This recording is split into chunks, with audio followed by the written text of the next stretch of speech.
and welcome to Insight. I am Elizabeth Omori. Today will be my searchlight on the National Language Policy, which was recently approved by the Federal Executive Council for primary school pupils, which makes mother tongue a compulsory medium of instruction from primary 1 to 6. With more than 500 local languages, how will this policy be fully implemented to promote the use of all the languages? Stay tuned, my guest will clear your doubts. Tuberculosis is a contagious infection that usually affects the lungs. Medical experts say it can also spread to other parts of the body, like the brain and spine. In 2021, a total of 1.6 million people died from TB, and worldwide, tuberculosis is the 13th leading cause of death and the second leading infectious killer after COVID-19.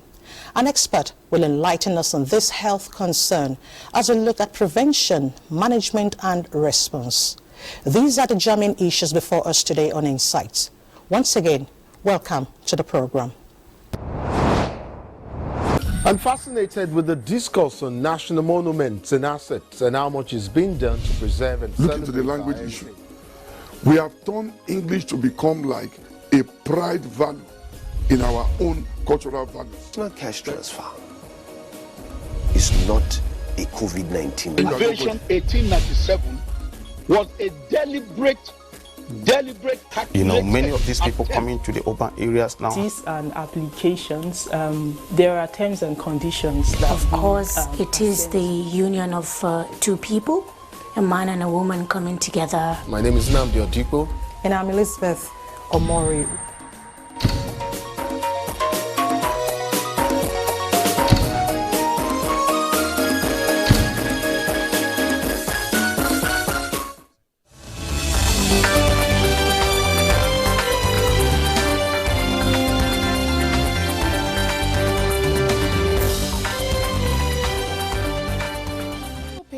Their educational deprivation is not the end of the world. Agencies and stakeholders to proactively tackle these challenges. Women in most countries of the world constitute about 50% of registered voters. Kevin Williams reporting for Dateline 360. In Jos, Caleb Gochin, Dateline 360. Dateline 360. Shidi Okrafo. For Dateline 360. In Lagos, Michael Olaleye. Reporting for Dateline 360. I am Omosola Omojola. Thanks for tuning in.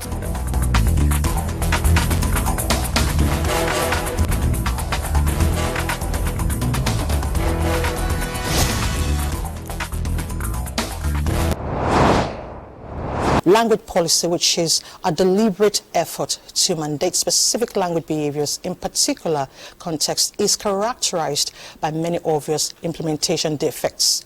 Recently, the federal government approved a new national language policy which makes mother tongue a compulsory medium of instruction for public primary school pupils across the nation. How will this function? My guest, Professor Ismail Junaidu, Executive Secretary, Nigerian Educational Research and Development Council, will speak to us. Yes, thank you so much for joining us on the program. Thank you very much for having me. All right, could you enlighten us on the National Language Policy? What does this policy entails? Yeah, thank you very much. As we all know, human capital development is very important and very crucial to any nation building. And language plays a very, very important role also in the human capital development efforts. It is for this reason that seeing Nigeria, having so many languages, it is for this reason that the Honorable Minister of Education, in his ministerial strategic plan in 2015 to 2018, and later revised 2018 to 2022, put very high premium as one of its components, the issue of language policy, because we cannot have any meaningful development without having a deliberate effort to plan for use of our very many languages in Nigeria. as we may come to find out later, we had a language survey in the country where we went to every nook and cranny of the country, all local governments, and and we found that we have 540 languages. That's quite huge. Very huge. And in that regard, you have to know how to use. If care is not taken, because language, again, is very, very much linked to culture. If care is not taken, if we don't plan very well in all our endeavors, we would see that some of them would be out of place totally, out of the whole world. And for that reason, there has to be a deliberate attempt, deliberate, effort to plan for the use of these languages. As we come to see also, it's not only in education, but in all spheres of the nation. I quite understand your explanation, but in some climes, the local languages are actually used to encode and decode programs. We also take very good, very careful effort to develop what we call the guidelines for the implementation of the language policy itself. These guidelines are meant to guide whoever, going to use the languages, both at our 3 tiers, local government, state, and federal, to be able to get it implemented very, very effectively. So there are guidelines developed to go along with the language policy itself. Okay. Well, I still need clarification on the choice of language. Now, I need you to break the technicalities of this policy, because if we have a community, let's say a poor community, and we have children with that speak Yoruba, yes, for example, yeah, they dominate that particular community. Does that mean Yoruba will be the language that will be used to teach these children? Yeah, Yoruba in this case would be used from primary 1 to 6, would be used to teach the child mathematics, to teach the child science and technology, okay, to teach the child civic education, to teach the child English. Yeah, so it will be all, all languages, irrespective, all subjects.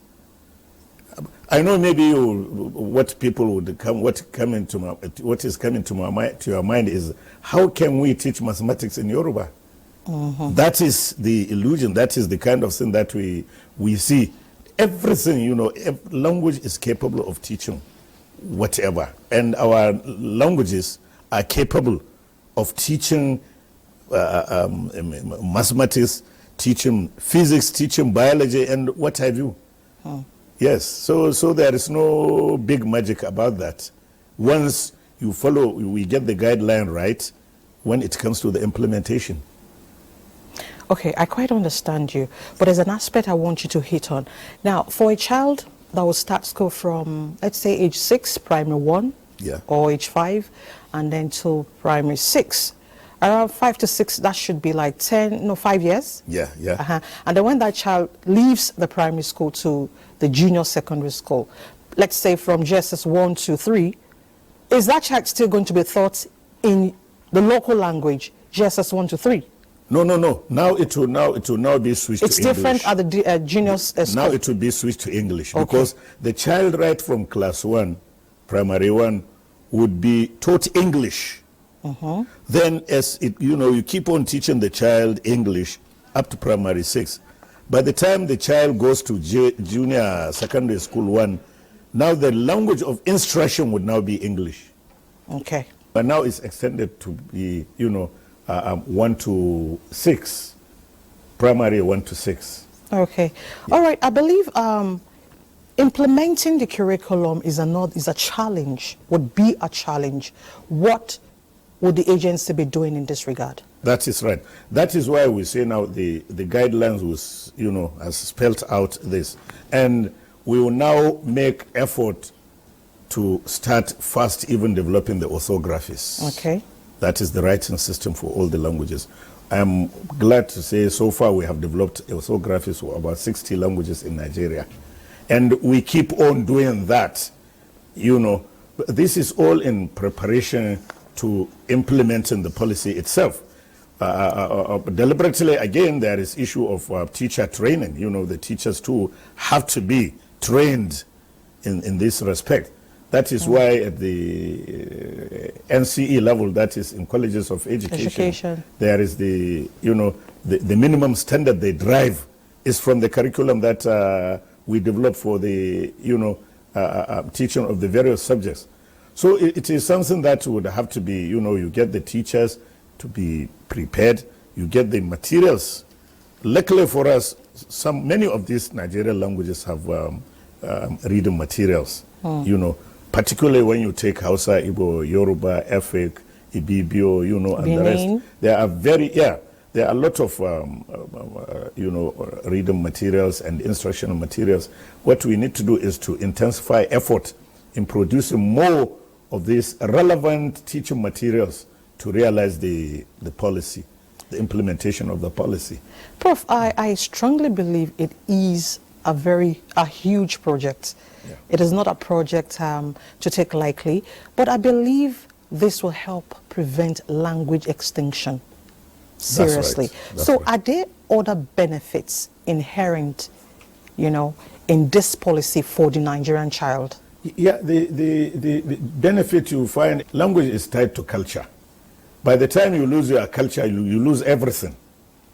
Now, so it means that the benefit the child would get is to bring to the fore now the issue of getting our children to know their language, which in a way to know their culture, which in a way to help in developing them as human beings, to be proud wherever they go to, whatever they do, that we have our, culture to be proud of. So there are a lot of benefits in this policy.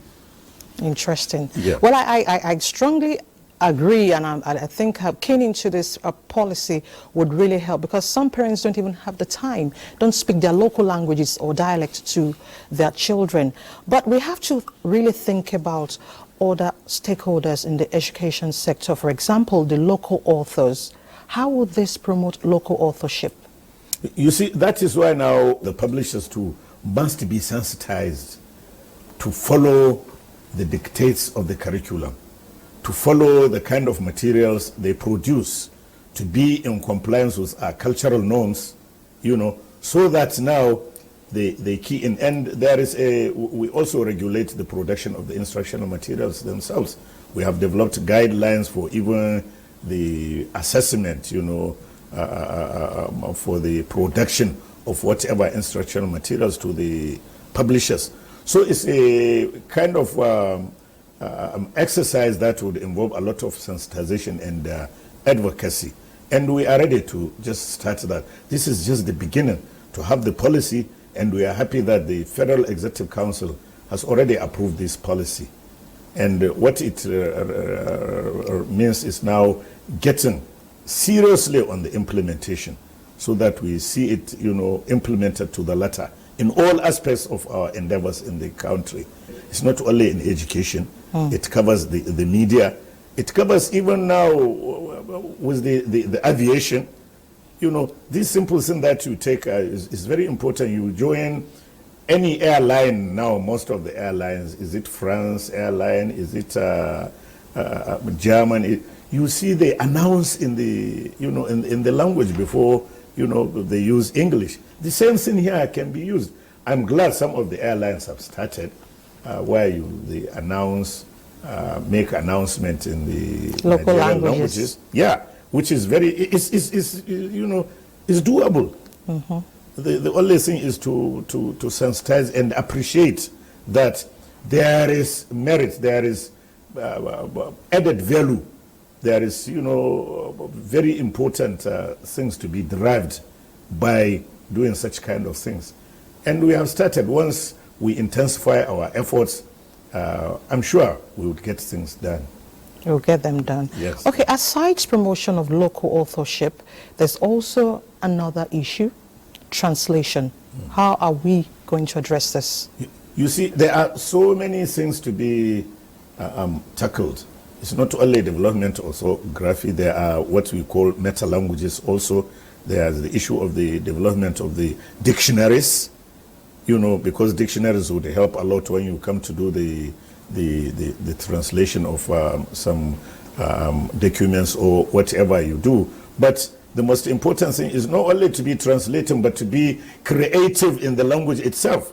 Not to translate from from English to say Yoruba, or from English to Igbo, or Hausa, Efik, or Tiv, or whatever. No, to even be creative, because there is already a belief that a child would be more creative when you start teaching that child in the early stages of the education in the mother tongue.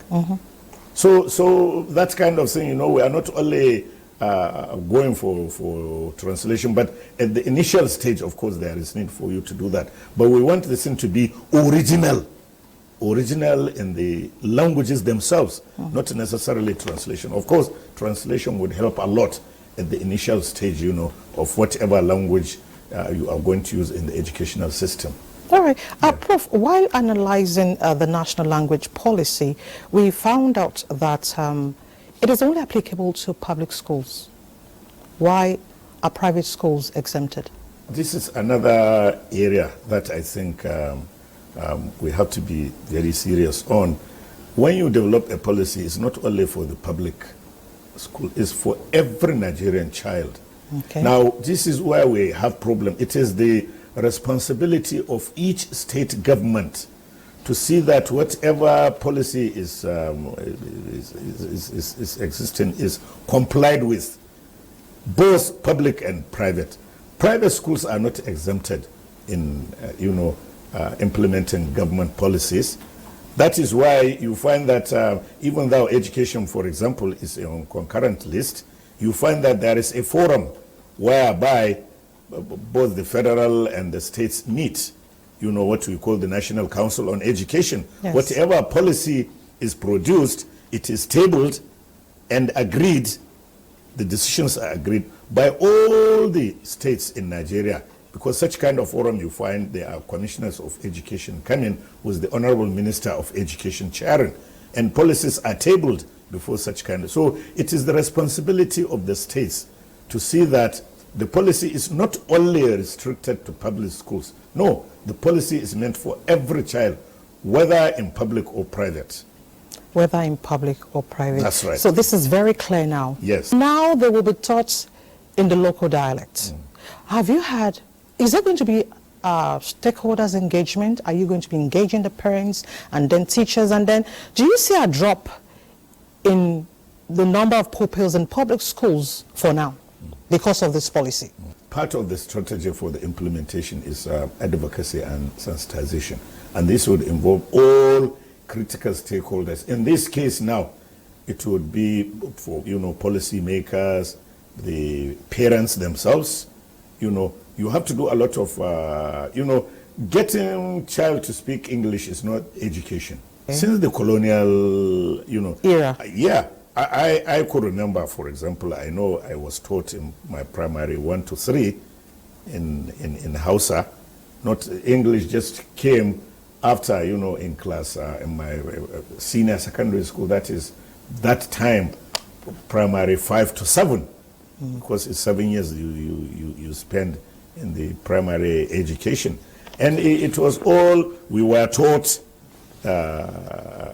English in Hausa, taught then agricultural science in Hausa, taught geography in Hausa, all till the time we reached class 4. Then, you started with the English up to the time you finished the university. So it is really very possible. You see, sometimes we fear change. And now the only thing now that we have done is to bring it more to the fore that now it is very, very important for us to have a very coordinated and comprehensive policy. And we have to see to the implementation of the policy, to the latter. It is possible.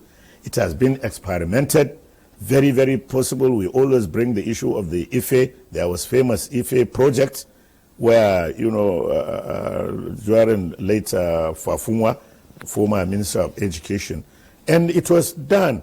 Primary 6 were taught, in Yoruba, science and mathematics, all subjects. It's really possible. What we need is to have, commitment to the implementation. And as I said, there will be a lot of meetings, there will be a lot of stakeholder sensitization and advocacy in this regard. By the time you follow the guidelines, I'm sure we'll be able to achieve. And it will be to our benefit, to everybody's benefit in Nigeria. Okay. Are we going to be having synergies, international synergies, cooperation on this to make it more effective for us? Yes. Now, in this case, we are really very encouraged.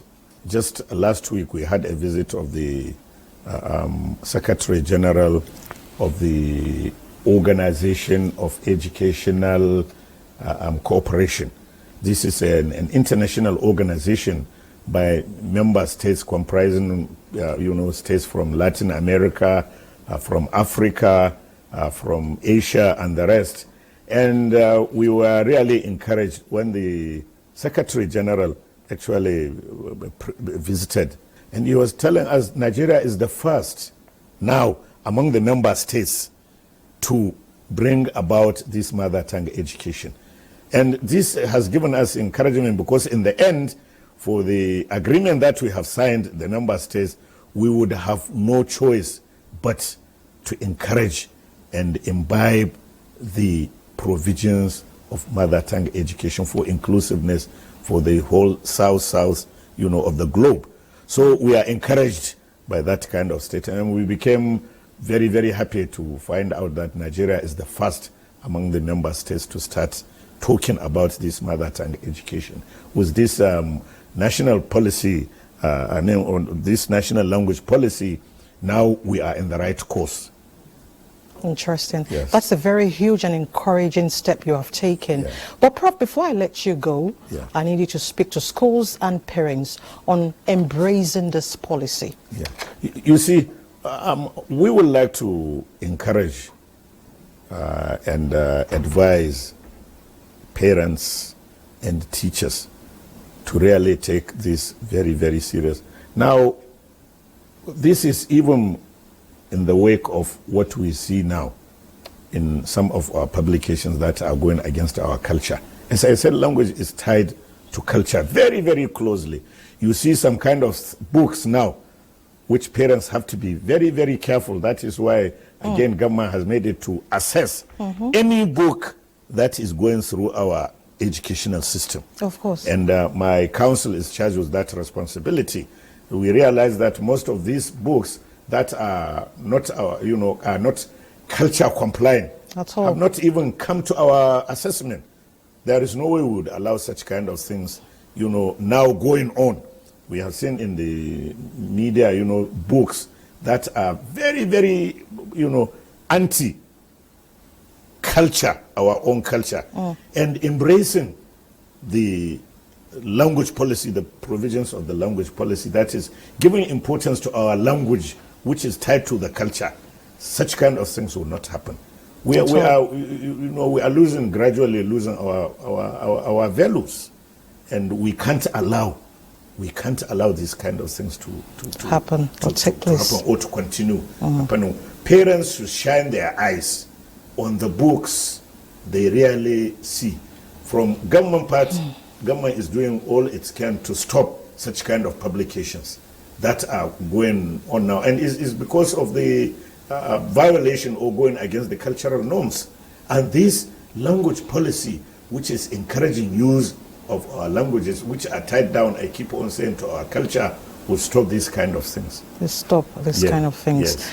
All right, Prof, I wish I had enough time to talk to you, but I want to thank you so much for coming on Insight to enlighten us. Thank you very much for having me. I wish we would have time to talk more on the content. Sometime we would have time to come and discuss about the guidelines, for the implementation of this very laudable and internationally recognized policy. Nigeria is in a very right course for taking these steps. And the Honorable Minister of Education is very, very serious and committed to realizing this. All right, thank you so much, Prof. We do appreciate your presence. Thank you very much. Thank you.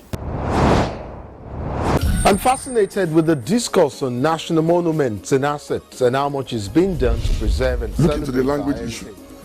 We have turned English to become like a pride value in our own cultural values. National cash transfer is not a COVID-19. Invasion 1897 was a deliberate many of these people coming to the urban areas now. These and applications, there are terms and conditions. That of course, it is the union of two people, a man and a woman coming together. My name is Nnamdi Odipo.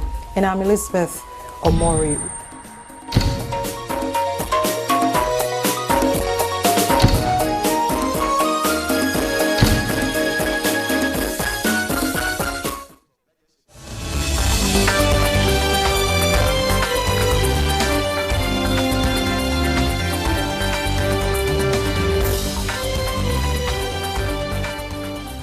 That their educational deprivation is not the end of the world. Agencies and stakeholders to proactively tackle these challenges. Women in most countries of the world constitute about 50% of registered voters. Kevin Williams reporting for Dateline 360. In Jos, Caleb Gochin, Deadline 360. Deadline 360. Shidi Okrafo. For Dateline 360. In Lagos, Michael Olaleye. Reporting for Dateline 360. I am Omosola Omojola. Thanks for tuning in.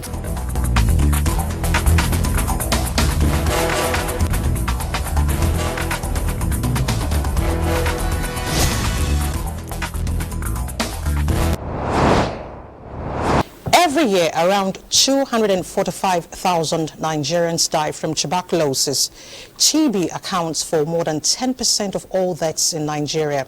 Every hour across the globe, nearly 30 people die from the disease.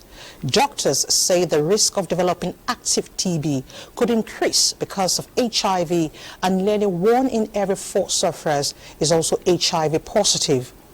With global attention on this killer infection, how do we reduce the burden and save more lives? My guest, Dr. Omayeli Sesere, head of Leprosy and Wuruli Ulcer Unit, will deal with our focus. Doctor, thank you so much for joining us on Insights. Thank you so much for having me. I'm so happy to be here. Thank you so much. You know, there's this notion that when you see someone coughing consistently, you just have to be suspicious. Tell us, what actually are the causes of tuberculosis? All right, so tuberculosis is a disease that is caused by a bacteria, a microorganisms that we look at under the microscope. A bacteria, specifically Mycobacteria tuberculosis. And it affects different parts of the body, but most commonly the lungs. So when we talk about tuberculosis, the most common cause is what we call pulmonary tuberculosis, which just simply means tuberculosis of the lungs. And the signs that you see are cough for more than 2 weeks. And so as you said earlier on, that is why when a person coughs for a long period of time, you're being suspicious.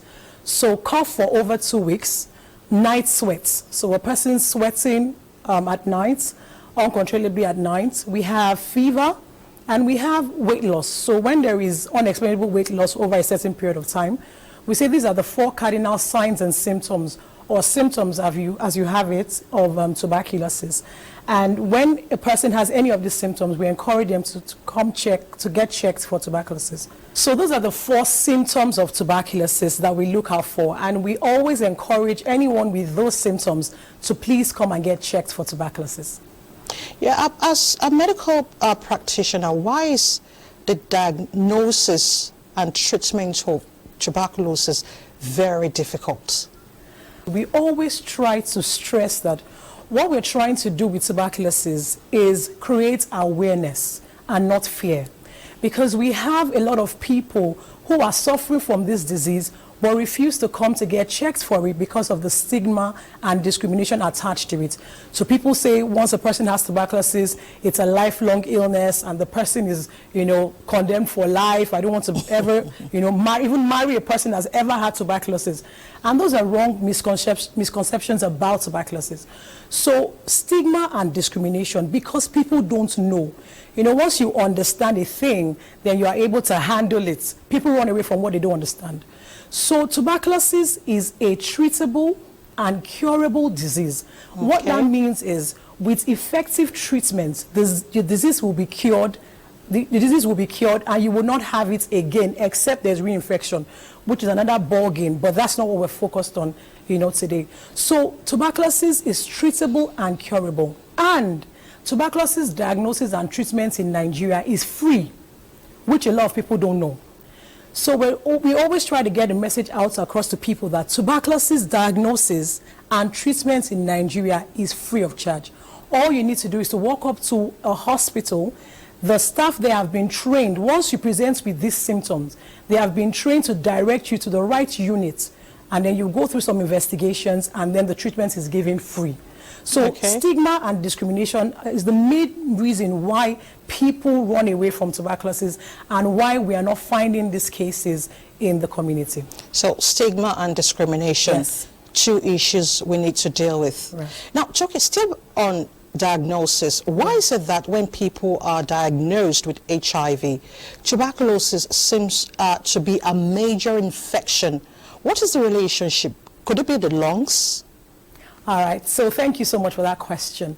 There are certain risk factors for tuberculosis, right? One of them is poverty. Another is diseases that affect the immunity. Okay. So tuberculosis is everywhere in Nigeria. So I can assure you that you've probably inhaled the tuberculosis bacilli, because you go to the market, you ride on public transport every day, and if a person has tuberculosis and the person coughs out. So let me stress that tuberculosis is transmitted when a person who has active TB disease coughs or talks or sings or shouts and releases this bacteria into the atmosphere. Yes. So when they do that, they release the bacteria into the atmosphere, and when people inhale those bacteria, they go to the lungs and then can develop into active TB disease. Now, for a lot of people, it doesn't develop into active TB disease. But if your immunity is low, or you have some other diseases that can cause you to be more prone to the development of the active disease, then you would come down with the active TB disease. Now, HIV is a disease that affects the immunity. It reduces the body's ability to be able to fight diseases. So when a person has HIV, diseases like tuberculosis, we call them opportunistic infections, come up, and the person comes down with tuberculosis and some other diseases. So that's why you have the correlation. So HIV, other diseases that reduce the immunity, even drugs. There are some drugs, when a person has had transplants and you take drugs to reduce the immunity so it doesn't fight against the new organ that has been put into the person's body, can predispose you to tuberculosis. So that's the relationship between HIV and tuberculosis. Yes. And there's barely anything you can do to prevent yourself from inhaling that bacteria, except you literally go around living your life with a nose mask every day, every minute of your life, which is not possible. So we say it's important that you eat right. So malnutrition is also a risk factor for developing tuberculosis. So we say if you eat right, you exercise, you do what you're supposed to do, you are building your body's immunity against tuberculosis. So it's not a disease that you can say if a person is careless, so that we don't have people being labeled as careless when they come back with tuberculosis. Okay. Yes. So what is the level of response to this infection? We have been doing everything we can to ensure that we control tuberculosis in Nigeria. And with the help of partners from all over the world, we are able to, gain momentum in the fight against tuberculosis. The government, we're grateful for a Minister of Health who is dedicated to this cause. A lot of money goes into tuberculosis. Ordinarily, the diagnosis and treatment of tuberculosis is quite expensive. And that's why we've said that it's free now, because we have support to be able to make it free for the common man. One of the risk factors for tuberculosis is poverty. So a poor person might not be able to afford the diagnosis, the tests, and then the treatment, which is quite expensive. And one thing, we're doing everything that we can to ensure that, we combat this disease. It is very real. When you were reading earlier on, you said about 245,000 people, Nigerians, die from tuberculosis. That is a lot. For a disease that is treatable and curable, we definitely need to do more. And we need more support from the private sector to enable us to continue in this fight against tuberculosis, rather. At what point does the government come in to meet the response? All right. Recognizing the fact that tuberculosis diagnosis and treatment can be expensive, we provide free services from the point of diagnosis down to the point of treatment. In quite a number of hospitals around the country, we have trained staff who, once a person shows symptoms of tuberculosis, will collect the person's sample, pass that sample through tests, and then when the test result comes out, the drugs are given to that person. So literally all the person needs to do is to come to the hospital. Once you come to the hospital, every cost from then on till treatment is taken care of. That's interesting. Yes. Yes. So now tell us, on this particular infectious disease, what is the level of advocacy? All right. So thank you so much for that question. You know, if you ask the common man today, quite a lot of people say, wow, does tuberculosis still exist? Or there's no tuberculosis. It's probably village people or something along those lines. I would say the awareness of the presence of tuberculosis amongst us is quite low, even amongst our decision makers and policy makers. And that's why we are trying to go all out to ensure that people know about this disease and they know what they can do to ensure that we fight this disease in Nigeria. Tuberculosis is very real in Nigeria, and we have TB champions, wives of first ladies of governors in different states who have taken up the challenge to ensure that the awareness for tuberculosis, you know, is out there, and they do everything they can to fund or support the treatment or the control of tuberculosis. So we need more organizations like that. We need more people like that who recognize that this disease can actually, so it's not just a disease of the poor.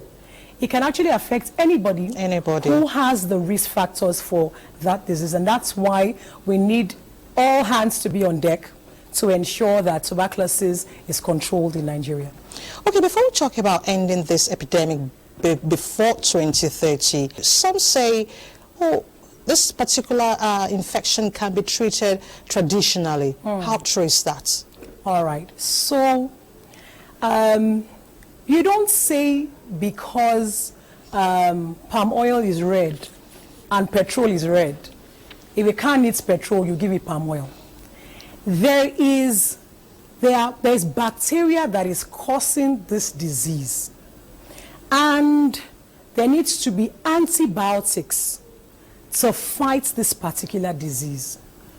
So one thing we've tried to do in our program is we recognize that a lot of our people trust the traditional healers even more than the medical system.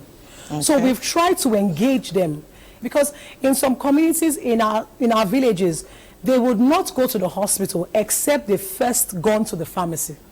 So we've engaged these pharmacies, the pharmacies and the pharmacists there. We've engaged the traditional birth attendants. We've engaged traditional healers to enlighten them that whenever you get a person with these symptoms, the treatment is antibiotics. Refer them to where they can receive these antibiotics.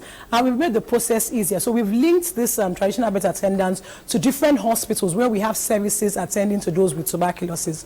So the treatment of tuberculosis is antibiotic treatment for a certain duration of time, depending on the kind of tuberculosis. Now, I wouldn't take us into a lot of medical jargon, but we have different kinds of tuberculosis, and the duration of treatment varies on or depends on the type of tuberculosis. So antibiotic treatment is the way to go when it comes to tuberculosis. And this is very important because a major control measure we have is early detection and treatment. A number of people have this disease but move around in the community. We don't get to them on time, and then they spread the disease. Now, it is said that every person who has active TB disease and is not diagnosed can infect up to 10 to 15 people in a year. So imagine you having 40 people moving around in the community with active tuberculosis. You can imagine the ripple effect. My national coordinator always say we are sitting on a keg of gunpowder. So imagine if people, now, for instance, it's estimated that about 452,000 cases of tuberculosis in the country. But as of last year, we're able to get above 250,000. So that shows you that there are a lot of people still roaming about with active tuberculosis spreading the disease. We need proper advocacy, engagement by the community, engagement by our private stakeholders to ensure that we're able to track every single one of them and then treat them. So early detection and treatment is a major control measure that we can use to curb the menace of tuberculosis in our society, and that's one of our focal points in the tuberculosis program. Let's talk about a particular demography of the population, children. Yes. Is this visible in children? Oh, yes. Oh, yes. As a matter of fact, we have a lot of children. So it's said that if you have a certain number of cases of tuberculosis in the country, about 10% of them, 10 to 12% of them will be children. These children are getting this disease from adults who are coughing, so grandmothers, aunties, uncles, who have not gone for treatment and are coughing, and these children live with them. And the disease is spreading. So when a disease starts affecting children, you know that there's active transmission of that disease, and that's what's happening with tuberculosis. Quite a lot of children are dying, painfully so, from tuberculosis because they are not getting access to treatment for it. So we have a lot of children who come down with this disease, young children, older children, adolescents, and we need to ensure that we get those cases and treat them. We even need to ensure that we prevent the children from getting those diseases. So we always emphasize, if you notice that you're coughing, it doesn't take anything from you. The test is free. If you notice that you're coughing your cough has lasted for 2 weeks or more, or you have any of the symptoms I mentioned earlier on, please walk up to the hospital and tell them, I'm coughing. They will direct you to where you will get the test for free. And when the test comes out free, then, you know, as they say, nothing's spoiled. You can go about your day if it's negative. But if it's positive, then you can now take the drugs to prevent so many other people from getting infected. Talking about meeting targets, do you see Nigeria meeting the SDG target on ending TB epidemic by 2030? It is possible. Okay. But we need a lot of investments into this disease. Because there is a thinking that maybe tuberculosis doesn't exist anymore, or is affecting the people is affecting the poor people, there might not be needs to, you know, engage or to fund this the control of this disease. But we need a lot of engagement, private sector engagement, private sector investment into this disease. We as a national program are ready. We have officers in the 36+1 states in Nigeria who are ready. We have offices, we have units, we have well-trained officers who are ready to carry out every activity and intervention in the control of tuberculosis. But, and we're grateful for the funding from the government, we're grateful for the strong political will of the government to fight this disease, but we also know that there are so many other diseases. And so we need people, we need the private sector to come in at this point to ensure that they invest in the disease, so that, in the control of the disease, so that we can achieve all those goals by 2030. All right, as we raise advocacy on this concern, what would be your words to carriers or those with the disease? All right, so if you've been diagnosed with tuberculosis, the first thing is it is not a death sentence. It is treatable, it is curable. So if you take the drugs that have been prescribed to you by your physician, then you are assured, if you take them the right way, then you are assured that at the end of the treatment duration, you will feel better. Even before you finish the drugs, you will start feeling better. But we encourage that you must finish the drugs. So it is not a death sentence. if you have been diagnosed with the disease, ensure that you take your drugs and ensure that you become a TB advocate in wherever that you are, to let people know that this disease exists, but it can be treatable if only you present for diagnosis. Now, to people who have any of these symptoms, and you know that you have these symptoms, but you're afraid to go and get checks, maybe because of what people will say, I want you to summon courage, knowing full well that for yourself, you need to get better for yourself. And then for the Nigerian populace at large, you need to ensure that you get tested and then you get treated. Tuberculosis is not a death sentence. It is treatable and it is curable. So please get tested. So you can't say, my father and my mother had it, therefore I will have it. No. There are risk factors which we stated earlier on that can predispose a person to it, but it's not hereditary, it's an infection. Okay, what if I use a utensil used by someone with the bacteria? Okay, good. So that's one question we get commonly. So we always stress that tuberculosis is not passed by using the utensils used by a person that has tuberculosis. And if a person has been diagnosed with tuberculosis and the person takes their drugs faithfully the way they ought to, by the end of 2 weeks, the person is not infectious again. So we say the person cannot spread the disease to other people. So if a person in your household has been diagnosed with tuberculosis and is faithfully taking the drugs the way they ought to, you are free to interact with the person the way you should. Now, a person that has tuberculosis, we always stress respiratory etiquette. And that is, if you have to cough, cough into a tissue and dispose of the tissue immediately. Don't cough directly into the open air. Cough into a tissue. If your tissue is not available, you can cough into your elbow or use a tissue and then dispose of the tissue. So if a person has that cough, we always encourage the person to observe respiratory etiquette to ensure that you don't pass that to other people. But tuberculosis cannot be caused by kissing. Tuberculosis cannot be caused by sharing utensils with other people.